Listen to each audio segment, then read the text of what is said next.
بسم اللہ الرحمن الرحیم۔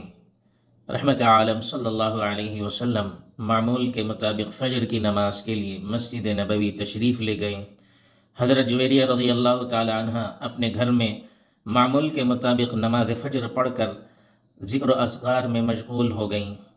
نبی صلی اللہ علیہ وسلم جب اشراق کے بعد مکان پر آئے، دیکھا حضرت جویریہ رضی اللہ تعالی عنہ اسی طرح مصلی پر بیٹھ کر ذکر میں مشغول ہیں۔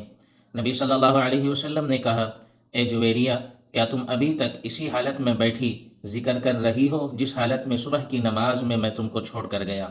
حضرت جویریہ رضی اللہ تعالیٰ عنہ نے کہا، جی ہاں۔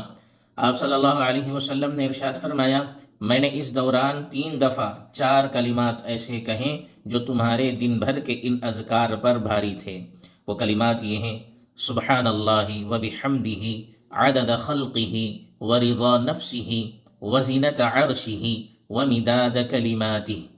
اللہ تعالیٰ کی ذات ہر عیب اور ہر کمی سے پاک ہے، اور اسی کے لیے تمام تعریفیں ہیں، اور یہ تسبیح و تحمید اتنی مرتبہ میں کرتا ہوں جتنی اس کی مخلوقات کی تعداد ہے، اور جتنی مرتبہ سے وہ راضی ہو جائے، اور اس کے عرش کے وزن کے برابر، اور اس کے کلمات کے لکھنے کے لیے جتنی روشنائی کی ضرورت ہے اس کے برابر۔ اللہم صلی علی محمد وعلی آل محمد وانزلہ المقعد المقرب عندک۔